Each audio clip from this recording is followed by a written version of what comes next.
Hello dear students, अनवस्थी video solution series में आज हम फर्स्ट चैप्टर का लेवल 1 कंप्लीट कर लेंगे by discussing question 171 to 180। Let's start from question 171। इफ a gram is the mass of NaHC2O4 required to neutralize 100 ml of 0.2 molar NaOH। NaOH हमारे पास base है, that means यहाँ पर NaHC2O4 एक्ट करेगा as an acid.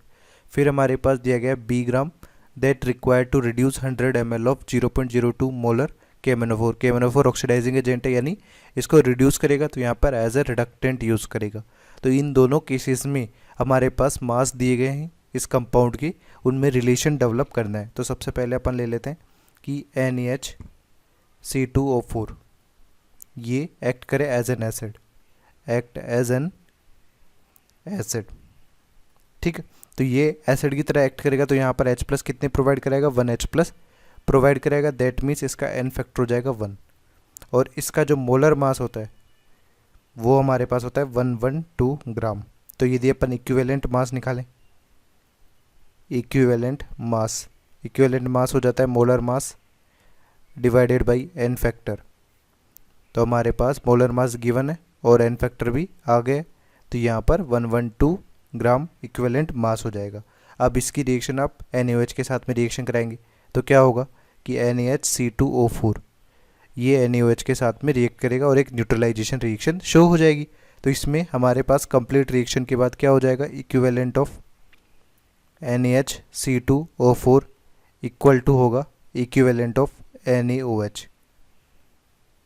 ठीक है, अब हमारे पास इक्विवेलेंट निकालने हुए NaOH के, तो यहाँ पर 100 मिलीलीटर वॉल्यूम दिया गया और 0.2 मोलर ये दिया हुआ NaOH। तो मोलरिटी दी हुई है, इसको नॉर्मलिटी में कन्वर्ट करने के लिए अपन क्या करेंगे, molarity into n factor equal to हो जाएगा हमारे पास नॉर्मलिटी। तो नंबर ऑफ इक्विवेलेंट हमारे पास नॉर्मलिटी इनटू वॉल्यूम होता है। तो यहाँ पर हमारे पास 100 मिलीलीटर को लीटर में कन्वर्ट किया, फिर हमारे NaOH में नंबर ऑफ OH माइनस कितने प्रोड्यूस हो रहे, 1, तो एन फैक्टर यहाँ पर 1 है, तो मोलरिटी 0.2 इंटू 1 ये हमारा इक्विवेलेंट ऑफ NaOH हो जाएगा, जो कि इसके बराबर होगा। तो यहाँ पर ये वैल्यू हो जाएगी 0.02। अब यदि अपन नंबर ऑफ इक्विवेलेंट्स का लॉजिक देखें कि नंबर ऑफ इक्विवेलेंट्स जो होते हैं वो होते हैं mass of that compound divided by equivalent mass. ठीक है, तो अपने को क्या चाहिए, इस NaHC2O4 का मास चाहिए।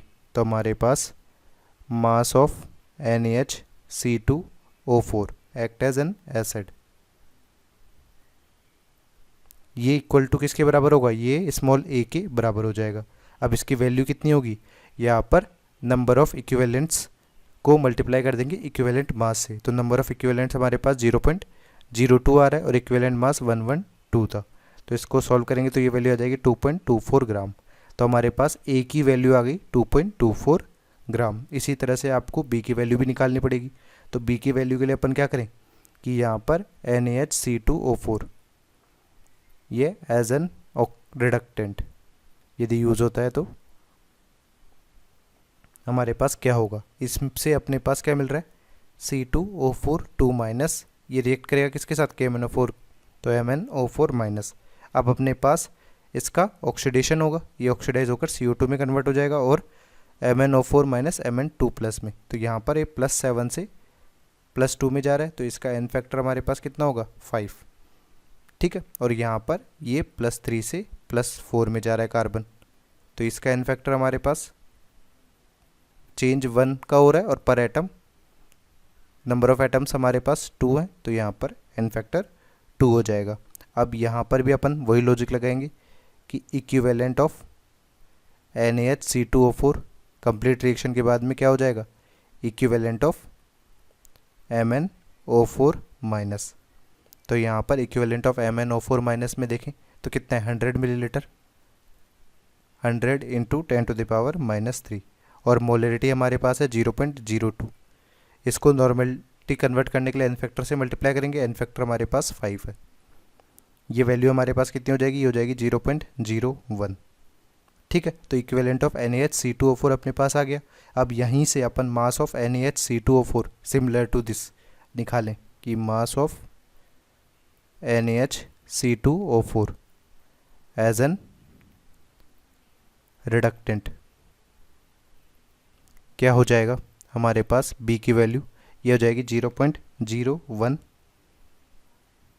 और यहाँ पर अपने को इक्विवेलेंट मास निकालना है एज एन रिडक्टेंट। तो यहाँ पर अपने पास क्या होगा एन फैक्टर कितना दिया हुआ है 2 दिया हुआ है। तो इस केस में हमारा जो इक्विवेलेंट मास होगा वो molar mass divided by n factor 2, तो ये वैल्यू हो जाएगी 56। तो यहाँ पर इसको 56 से आप मल्टीप्लाई करेंगे तो ये वैल्यू आ जाएगी 0.56 ग्राम। अब अपने पास ए और बी की वैल्यू आ चुकी है। अब ए और बी में रिलेशन डेवलप करना है आपको। तो हमारे पास रेशियो ए अपॉन बी यानी 2.24 divided by 0.56 which is equal to 4/1। तो हमारे पास क्या हो जाएगा a is equal to 4b expression correct हो जाएगा, जो कि कौन से ऑप्शन से मैच कर रहा है। यहाँ पर कोई सा भी ऑप्शन ऐसा मैच नहीं कर रहा है तो करेक्ट आंसर डी होगा। नेक्स्ट क्वेश्चन है 172। 2 mole equimolar mixture of Na2C2O4 and H2C2O4। तो हमारे पास मिक्सचर है जिसमें दोनों के दोनों मोल सेम है, दैट मीन्स और टोटल मोल्स 2 हैं। तो टोटल मोल्स हमारे पास मिक्सचर के जो ऑब्टेन्ड है यहाँ पर वो 2 मोल है और दोनों के दोनों कंपाउंड इक्वीमोलर है। तो इसका मतलब क्या होगा कि दोनों के मोल्स हमारे पास Na2C2O4 ये भी 1 मोल हो जाएगा और मोल्स ऑफ H2C2O4 ये भी 1 मोल हो जाएगा। दोनों का समेशन करेंगे तो 2 मोल हमारे पास आ जाएगा। ये दोनों का मिक्सचर जब KMnO4 के साथ में रिएक्शन करता है तो यहाँ पर KMnO4 का V1 लीटर अपने को यूज़ होगा, ठीक है। और यही NaOH के साथ रिएक्शन करेगा तो V2 लीटर अपने पास यूज़ होगा। तो V1 और V2 के बीच में रिलेशन अपने को देखना है। तो सबसे पहले अपन देखें कि यहाँ पर ऑक्सलेट है, ये KMnO4 के साथ रिएक्शन करेंगे तो ऑक्सीडाइज हो जाएंगे। तो दोनों की रिएक्शन अपन 1 बाय 1 देख लेते हैं कि यदि अपन Na2C2O4 इसकी MnO4 माइनस के साथ में रिएक्शन कराएं तो हमारे पास यहाँ पर ऑक्सीडेशन होगा C2O4 2 माइनस का किस में कन्वर्ट हो जाएगा CO2 में, और ये एसिडिक मीडियम में किस में रिड्यूस होगा MnO4 माइनस Mn2 प्लस में। तो यहाँ पर +7 से +2 में जा रहा है तो इसका एन फैक्टर 5 है और यहाँ पर +3 से +4 में जा रहा है तो इसका एन फैक्टर हमारे पास क्या हो जाएगा, इसका एन फैक्टर हमारे पास 2 हो जाएगा, ठीक है। इसी तरह से यहाँ पर H2C2O4 का अपन यदि कराएं तो H2C2O4 में भी यही सेम चीज़ है MnO4 माइनस के साथ में, ये भी CO2 में कन्वर्ट हो जाएगा और Mn2 प्लस में। यही अबव वाले ही एन फैक्टर्स यहाँ पर भी यूज़ हो जाएंगे। अब यहाँ पर यदि अपन बोलें कि total equivalents of MnO4 minus जो कंज्यूम्ड हो रहे हैं इस मिक्सचर के साथ में रिएक्शन करने पे वो क्या होगा कि हमारे पास इक्विवेलेंट ऑफ MnO4 माइनस जो हो जाएगा वो हो जाएगा equivalent of Na2C2O4 plus equivalent of H2C2O4, ठीक है। अब यहाँ पर MnO4 माइनस का अपन इक्विवेलेंट निकाले तो वॉल्यूम को नॉर्मलिटी से मल्टीप्लाई करना है। नॉर्मलिटी आप निकालेंगे molarity into n factor, n factor यहाँ पर 5 दिया हुआ है तो इसमें V1 मल्टीप्लाइड बाई 0.1 इंटू 5 ये हमारे पास इक्विवेलेंट हो जाएगा। इसी तरह से Na2C2O4 का अपन को नंबर ऑफ़ इक्विवेलेंट निकालना है तो नंबर ऑफ़ मोल्स अपने को दिए हुए हैं। तो नंबर ऑफ़ इक्विवेलेंट्स जो होते हैं, नंबर ऑफ़ इक्विवेलेंट्स वो होते हैं number of moles multiplied by n factor, ठीक है। तो नंबर ऑफ़ मोल्स हमारे पास 1 है। अब यहाँ पर एन फैक्टर देखें तो 2 है। इसी तरह से यहाँ पे भी नंबर ऑफ़ मोल्स 1 है और एन फैक्टर 2 है। इसको सॉल्व करेंगे तो ये आ जाएगा 0.5 V1 इज इक्वल टू 4। तो हमारे पास V1 की वैल्यू क्या आएगी, ये आ जाएगा 8 लीटर, ठीक है। ये हमारे एज एन रिडक्टेंट की तरह यूज़ हो गया। अब यहाँ पर इसकी रिएक्शन अपन किसके साथ करा रहे हैं, बेस के साथ करा रहे हैं, ठीक है। तो बेस में हमारे पास इसकी तो कोई रिएक्शन होगी नहीं, केवल एसिड ही इसके साथ रिएक्शन करेगा। तो हमारा H2C2O4 ये NaOH के साथ में रिएक्शन करेगा। अब यहाँ पर क्या मिल रहा है 2H प्लस अपने को ऑब्टेन्ड हो रहे हैं, दैट मीन्स इसका एन फैक्टर हमारा 2 हो जाएगा। और इस कंप्लीट न्यूट्रलाइजेशन रिएक्शन के बाद में इक्विवेलेंट ऑफ H2C2O4, क्योंकि इस मिक्सचर में केवल H2C2O4 ही रिएक्ट कर रहा है इसके साथ, ये बराबर हो जाएंगे इसके इक्विवेलेंट ऑफ NaOH के, ठीक है। अब इक्विवेलेंट ऑफ H2C2O4 हमारे पास क्या हो जाएगा, number of moles multiplied by n factor equal to, यहाँ पर इक्विवेलेंट ऑफ NaOH में वॉल्यूम V2 है और यहाँ पर 0.2 मोलरिटी है, इसको एन फैक्टर से मल्टीप्लाई करेंगे। यहाँ पे नंबर ऑफ OH माइनस क्या है 1, OH माइनस है प्रोड्यूस होने वाला, तो यहाँ पर एन फैक्टर इसका 1 हो जाएगा। अब यहाँ से अपने पास V2 का जो एक्सप्रेशन आया वो आया 10, तो यहाँ पर V1 बाई V2 अपन निकालते हैं तो ये हो जाएगा 8/10 विच इज़ इक्वल टू 4/5, जो कि ऑप्शन सी से मैच कर रहा है। नेक्स्ट क्वेश्चन है 173, a mixture containing 0.05 mole K2Cr2O7 and 0.02 mole KMnO4 was treated with excess of Ki in acidic medium. तो हमारे पास Ki से I माइनस प्रोड्यूस हो रहा है, दोनों के साथ में रिएक्शन करेगा तो ऑक्सीडाइज हो जाएगा, जैसा कि यहाँ पर I माइनस जो कि अपने को Ki से प्रोड्यूस हुआ है K2Cr2O7 के साथ में यदि आप इसकी रिएक्शन कराएंगे तो किस में कन्वर्ट हो जाएगा, ये I2 में, और यहाँ पर Cr2O7 Cr3 प्लस में कन्वर्ट हो जाएगा। इसी तरह से यहाँ पर KMnO4 के साथ में रिएक्शन कराएंगे तो ये एसिडिक मीडियम में रिएक्शन होने की वजह से MnO4 माइनस तो Mn2 प्लस में और I माइनस I2 में कन्वर्ट हो जाएगा। ठीक है, इसके बाद अपने को बोला गया the liberated iodine required 1 litre hypo solution for titration, concentration of hypo solution was. तो हमारे पास ये जो I2 ऑब्टेन्ड हो रहा है, इस I2 की हाइपो सॉल्यूशन के साथ में रिएक्शन कराएंगे, यानी Na2S2O3 के साथ। तो हाइपो सॉल्यूशन क्या करता है कि इस I2 को फर्दर रिड्यूस कर देगा I माइनस में और खुद ऑक्सीडाइज हो जाएगा S4O6 2 माइनस में। ठीक है, तो यहाँ पर सल्फर की ऑक्सीडेशन स्टेट +2 है, यहाँ पर सल्फर की ऑक्सीडेशन स्टेट +2.5 है, तो इसका एन फैक्टर क्या हो जाएगा, चेंज पर एटम 0.5 है और नंबर ऑफ एटम्स यहाँ पर 2 है, तो ये एन फैक्टर हमारा 1 हो जाएगा। क्लियर है, तो अपने को हाइपो सॉल्यूशन की कंसंट्रेशन को बताना है। तो सबसे पहले अपन देखें कि total equivalents of I2 produce अपने को निकालने हो। सबसे पहले यहाँ पर एन फैक्टर कैलकुलेट कर लेते हैं कि क्रोमियम यहाँ पे +6 है, +6 से +3 में जा रहा है, तो एन फैक्टर हमारा चेंज पर एटम 3 है और नंबर ऑफ एटम्स 2 है, तो 6 हो जाएगा। इसी तरह से यहाँ पे +7 से +2 में जा रहा है, तो यहाँ पर एन फैक्टर क्या हो जाएगा, यहाँ पर 5 पर एटम चेंज है, नंबर ऑफ एटम्स 1 है, तो ये 5 हो जाएगा। तो यहाँ पर हमारे पास क्या हो जाएगा कि total equivalent of I2 produced, जो भी अपने पास इन दोनों रिएक्शन से I2 प्रोड्यूस होंगे वो क्या हो जाएंगे, वो जाएंगे equivalent of K2Cr2O7 plus equivalent of MnO4 minus या KMnO4। यहाँ पर इस I2 का इक्विवेलेंट K2Cr2O7 से बराबर होगा और यहाँ पर I2 का इक्विवेलेंट MnO4 माइनस से बराबर होगा। बट ये जो पूरा I2 प्रोड्यूस हो रहा है ये Na2S2O3 से रिएक्शन करेगा, तो यहाँ पर टोटल I2 का इक्विवेलेंट टोटल हाइपो सॉल्यूशन के इक्विवेलेंट के बराबर होगा। तो यहाँ पर अपन डायरेक्टली लिख देते हैं कि हमारे पास equivalent of hypo solution Na2S2O3। तो यहाँ पर K2Cr2O7 के 0.05 मोल दिए हुए हैं, तो number of moles multiplied by n factor, तो हमारे पास 0.05, इसका एन फैक्टर 6 दिया हुआ है, plus equivalent of MnO4 minus में 0.02 मोल दिए हुए हैं, एन फैक्टर 5 दिया हुआ है, और हाइपो सॉल्यूशन के लिए अपने को केवल वॉल्यूम दिया हुआ है। और लेट इसकी नॉर्मेलिटी जो है, let normality of Na2S2O3 is capital N। ठीक है, तो यहाँ पर 1 को कैपिटल N से मल्टीप्लाई कर देंगे तो नंबर ऑफ इक्विवेलेंट आ जाएगा। तो यहाँ पर नॉर्मेलिटी ऑफ हाइपो सॉल्यूशन आ गया 0.4।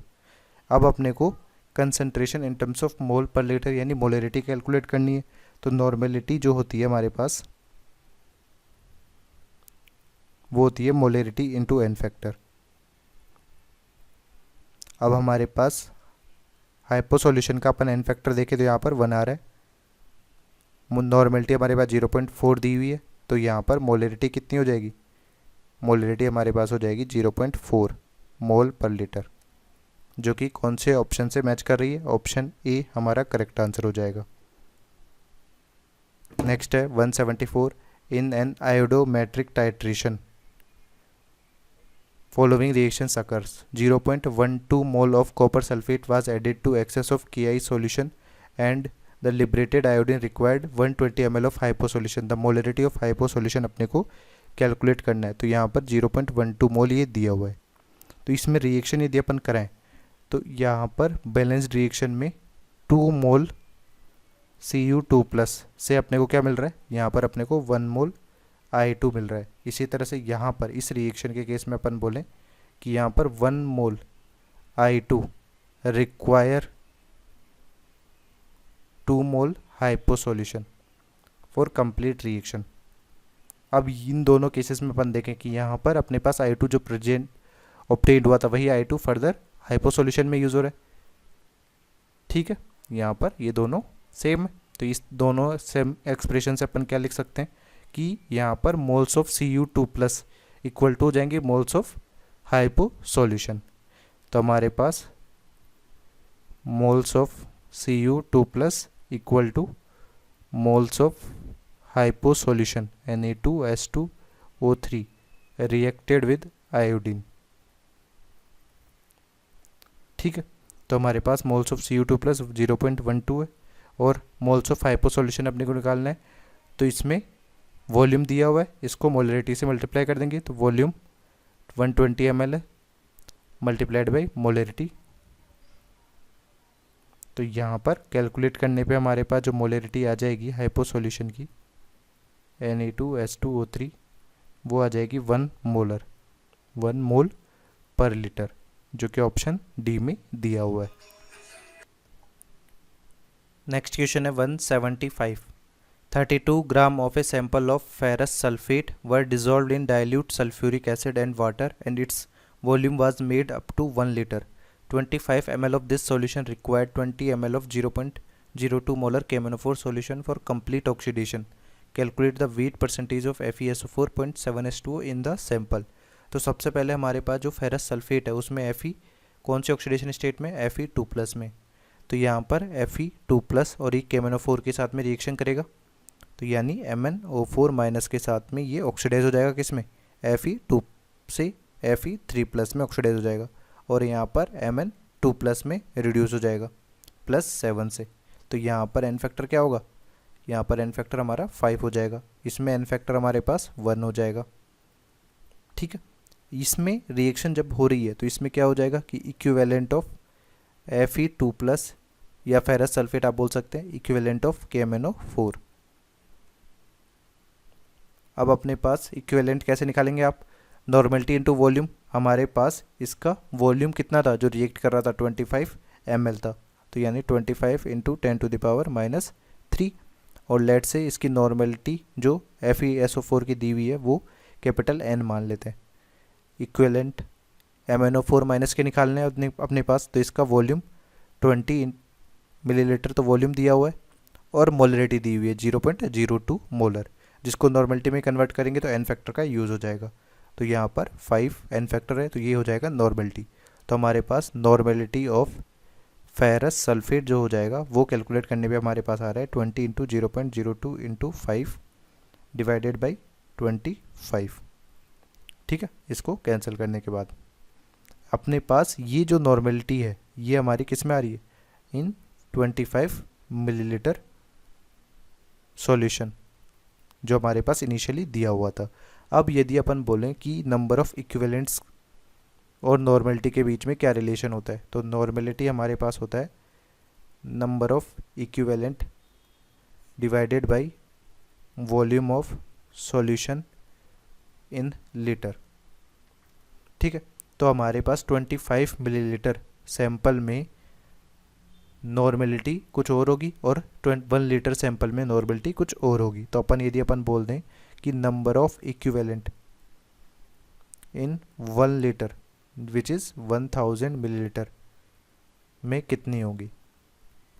ठीक है, तो हमारे पास 25 मिलीलीटर में नॉर्मलिटी ये गिवन है।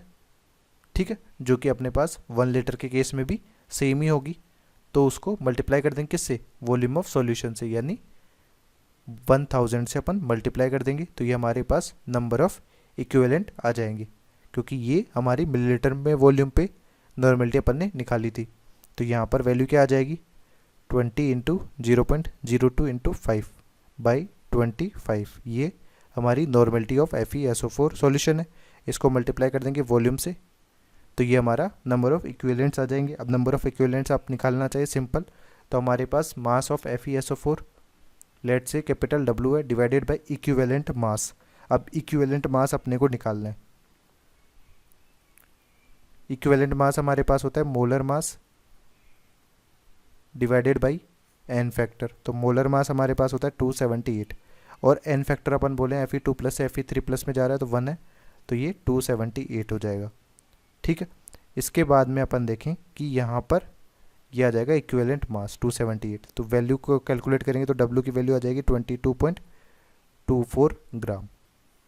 ठीक है, अब हमारे पास यहाँ पर मास परसेंटेज ऑफ FeSO4 कितना होगा,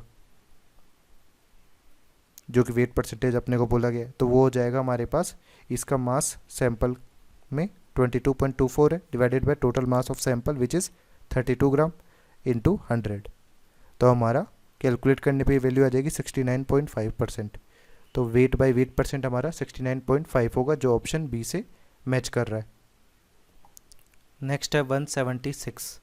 if 200 ml of 0.1 molar KHC2O4, 300 ml of 0.2 molar H2C2O4 and 500 ml of 0.3 molar NaCl is neutralized by 140 ml of calcium hydroxide. तो कैल्शियम हाइड्रोक्साइड हमारे पास बेस है, जो कि रिएक्शन सिर्फ एसिड के साथ करेगा और एसिड हमारे पास यहाँ पर 2 ही है, ये तो सॉल्ट है, इसके साथ कोई रिएक्शन नहीं होगी। तो इन दोनों के साथ रिएक्शन करेगा तो आफ्टर रिएक्शन हमारे पास क्या होगा कि KHC2O4 ये कैल्शियम हाइड्रोक्साइड के साथ में रिएक्शन कर जाएगा, यहाँ पर H2C2O4 ये भी कैल्शियम हाइड्रोक्साइड के साथ रिएक्शन करके न्यूट्रलाइजेशन रिएक्शन शो करेगा, NaCl ऐसा शो नहीं करेगा।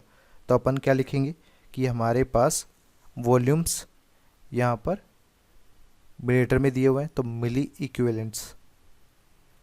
Equivalents of total calcium hydroxide used जो हो जाएगा वो हो जाएगा milli equivalent of KHC2O4 plus milli equivalent of H2C2O4।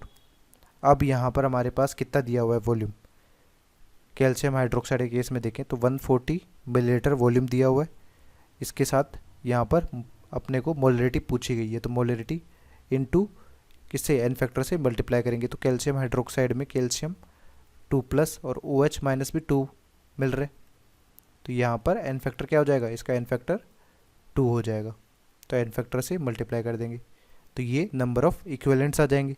इसी तरह दूसरे के ऑप्शंस में भी देखेंगे, यहाँ पर हमारे पास 200 ml है, मोलरिटी 0.1 है, इससे H प्लस 1H प्लस है, तो इसका एन फैक्टर 1 हो जाएगा।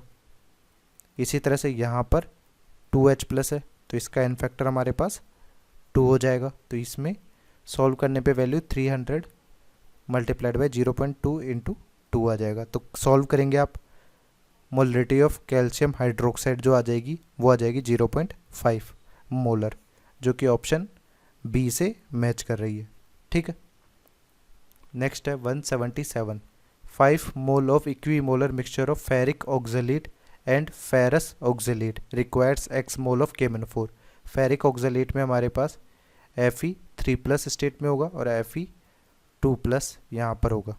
ठीक है, ये दोनों ही किसके साथ X मोल KMnO4 के साथ में रिएक्शन कर रहा है, जिसमें ये ऑक्जेलेट होगा, ये ऑक्सीडाइज हो जाएगा किसमें, कार्बन डाइऑक्साइड में ऑक्सीडाइज हो जाएगा, यानी C2O4 2 माइनस से कि MnO4 माइनस के प्रेजेंस में रिएक्शन कराएंगे तो ये ऑक्सीडाइज हो जाएगा CO2 में और खुद रिड्यूस हो जाएगा Mn2 प्लस में एसिडिक मीडियम में। तो यहाँ पे +7 से +2 में जा रहा है, तो इसका एन फैक्टर हमारे पास 5 हो जाएगा, और यहाँ पर +3 से +4 में जा रहा है, तो यहाँ पर एन फैक्टर हमारे पास क्या हो जाएगा, 1 हो जाएगा। ठीक है, तो इस रिएक्शन में हमारे पास क्या होगा, equivalent of KMnO4 used, equivalent of KMnO4 equal to हमारे पास हो जाएगा equivalent of FeC2O4 plus equivalent of Fe2C2O4 का होल थ्राइज, ये फेरिक ऑक्जेलेट हो जाएगा और ये फेरस ऑक्जेलेट है। अब इनकी वैल्यूज़ अपन कैलकुलेट करेंगे, तो यहाँ पर X मोल KMnO4 दिया हुआ है, तो नंबर ऑफ मोल्स को एन फैक्टर से मल्टीप्लाई कर देंगे तो ये नंबर ऑफ इक्विवेलेंट आ जाएगा। इसी तरह से यहाँ पर 5 मोल इक्विमोलर मिक्सचर था, 5 मोलर इक्विमोलर मिक्सचर में यानी ये भी 2.5 मोल है और ये भी 2.5 मोल है। तो यहाँ पर अपने पास नंबर ऑफ मोल को एन फैक्टर से मल्टीप्लाई करेंगे, तो यहाँ पर हमारे पास क्या हो जाएगा, एन फैक्टर। यहाँ पर C2O4 2 माइनस था तो चेंज पर एटम 1 हो रहा था, multiplied by number of atoms 2 है, तो एन फैक्टर 2 है। ये वाला कौन सा केस है, ये है FeC2O4 का। यदि अपन फेरिक ऑक्सलेट लेते हैं, यहाँ पर फेरिक ऑक्सलेट में क्या होगा, Fe2C2O4 का होल थ्राइस, ये MnO4 माइनस की प्रेजेंस में वही ऑक्सीडाइज होगा CO2 में।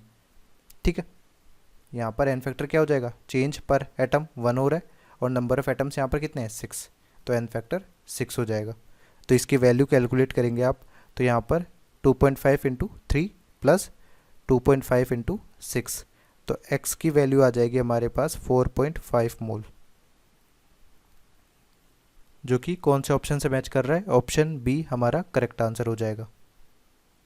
नेक्स्ट है 178, how many millilitre of 0.5 normal SnCl2 solution will reduce 600 ml of 0.1 normal HgCl2 to Hg2Cl2। ठीक है, तो हमारे पास SnCl2 की रिएक्शन कराएंगे HgCl2 के साथ में। ये किस में कन्वर्ट हो जाएगा, ये कन्वर्ट हो जाता है Hg2Cl2 में प्लस Sn प्लस 2 से कौन सी स्टेट में चला जाएगा, +4 में चला जाएगा, और यहाँ पर Hg +2 से +1 में। तो एन फैक्टर अपन निकालें, यहाँ पर एन फैक्टर हमारे पास यहाँ पर हो जाएगा 2 इंटू 1, और इसका एन फैक्टर निकालें तो इसका एन फैक्टर हमारे पास चेंज 1 हो रहा है, नंबर ऑफ एटम्स भी यहाँ पर 1 ही है, तो यहाँ पर 1 हो जाएगा। तो अपन नंबर ऑफ इक्विवेलेंट्स चेक कर लें कि equivalent of SnCl2 equal to equivalent of HgCl2। तो हमारे पास SnCl2 की इक्विवेलेंट निकालने, तो 0.5 नॉर्मल है, इसको मल्टीप्लाई कर देंगे वॉल्यूम से जो कि मिलीलीटर में होगा। ठीक है, यहाँ पर डायरेक्टली अपने को पूछा गया, तो आप ऐसे ही कर सकते हैं कि milli equivalent of SnCl2 equal to milli equivalent of HgCl2। तो हमारे पास 600 इसका वॉल्यूम है, इसकी नॉर्मलिटी 0.1 है, तो हमारे पास वॉल्यूम इन मिलीलीटर जो कैलकुलेट करने पे आएगा वो आ जाएगा 120 मिलीलीटर। तो ऑप्शन ए हमारा करेक्ट आंसर हो जाएगा। नेक्स्ट 179 है, 10 litre of hard water required 5.6 gram of lime. Lime हमारे पास कैल्शियम ऑक्साइड होता है for removing hardness, hence temporary hardness in ppm of CaCO3 is. तो हमारे पास जो हार्डनेस होती है टेम्पररी वो बाइकार्बोनेट्स की वजह से होती है। तो हमारे पास यदि अपन कैल्शियम बाइकार्बोनेट यहाँ पर ले लेते हैं जिसकी लाइम के साथ में रिएक्शन कराएंगे तो ये किस में कन्वर्ट हो जाएगा, यहाँ पर हार्डनेस के जो कैल्शियम और कार्बोनेट सॉल्ट्स है ये प्रेसिपिटेट आउट हो जाएंगी, तो यहाँ पर वाटर बन गया।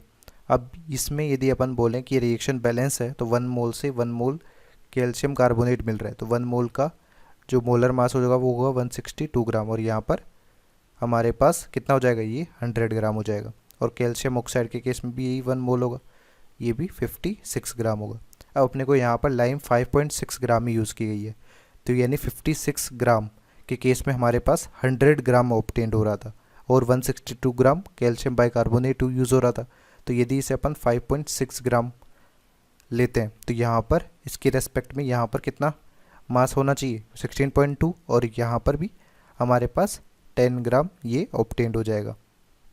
ठीक है, तो इसी बेसिस पे अपने को सॉल्व करना है इस क्वेश्चन को। तो हमारे पास क्या हो जाएगा, 162 ग्राम कैल्शियम बाइकार्बोनेट जो है वो ऑब्टेंड कर रहा है कितना, 100 ग्राम CaCO3। तो हमारे पास 1 ग्राम में कितना प्रोड्यूस होगा, 100/162, और अपने पास यहाँ पर 16.2 ग्राम ही यूज़ करेंगे अपन according to 5.6 gram complete reaction के लिए।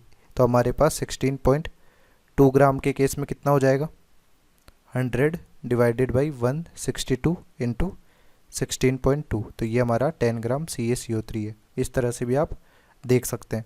तो हमारे हार्डनेस निकालना है। अब हार्डनेस हमारे पास क्या हो जाएगी, हार्डनेस